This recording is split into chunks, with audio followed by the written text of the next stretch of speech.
Hey, social studies teachers. I'm here to give you an overview of day one of summer school. So here's our pacing calendar that we kind of operate from. I'm going to click on day one slideshow. You're going to notice it's going to force you to make a copy. That way you can edit it and then assign to your students via Google Classroom to fit their needs. So you'll notice that there was only one link. I'll go back for a second for day one, and then the other days you have an accommodated slideshow. Day one is pretty basic, so there's only one slideshow for that week, or for that day, excuse me. So it's always a good idea to have your own video instructions, because this video is simply for you as the teacher, not for the students. So for you to create your own as well and to put it in the first slide to give your students some direction. The second slide, we always have that kind of overview and how much time they spend to help your kids pace themselves. On the next slide, it's a good idea to give your kids some information just about logistics of the summer school course, right? How they can contact you, what kind of apps they need, when they can expect you to post, those types of things. Maybe you want to put that in a separate Google Doc and add that into materials on your Google Classroom. That way it's easy for them to reference later as well.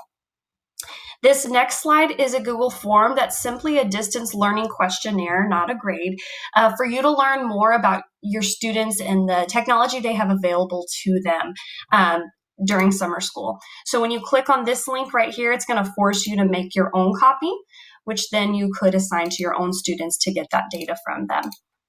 On the fifth slide, we have just a little introduction activity for you as a teacher to do for your students so they can learn about you.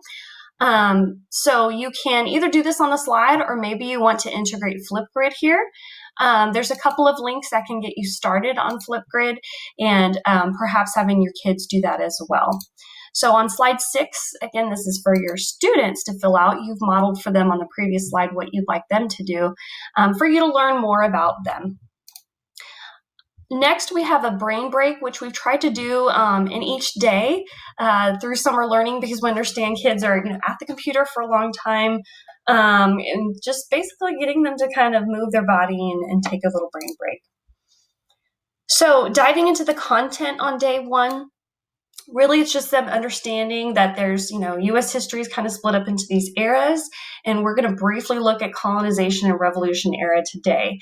Now, just so you know, those two eras will not be on any of the common assessments for summer school, but we thought it'd be kind of important for kids to kind of see the big picture, right, of how did the United States as we know it get started. So for them to get introduced to colonization, we have a link right here that takes them to Edpuzzle. Now you can keep that link that's on that slide if you would like. Now that's going to take your kids to the video in which they can answer comprehension questions throughout.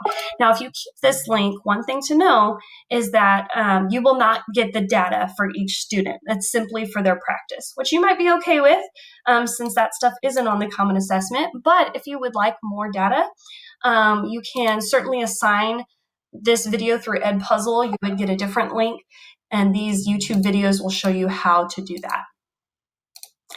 All right, so looking at revolution. Now, I forgot to mention that there are kind of guiding questions at the top of each of these pages to kind of give kids some focus on what they're looking at. So for revolution, we just have a quick article from Newsela. It's already at a lower reading level, just so the kids get the basics about causes and the events of the revolution. And then there's an activity on the next slide to go along with it, basic sequencing. They can either drag and drop the boxes, or they could simply type the letter in the correct box, okay? Now on the last slide for each day, we try to do kind of a checklist. That was some of the feedback that you guys gave us, is that some of the kids didn't finish the slides, or they didn't know what slides to fill out. So this might be one thing to message to parents as well if they're wondering that these are the slides that perhaps that you're looking for them to complete. Okay, thank you so much for everything you guys are doing, sacrificing your summer for the education of our kids. Please reach out if you all need anything. Thank you so much.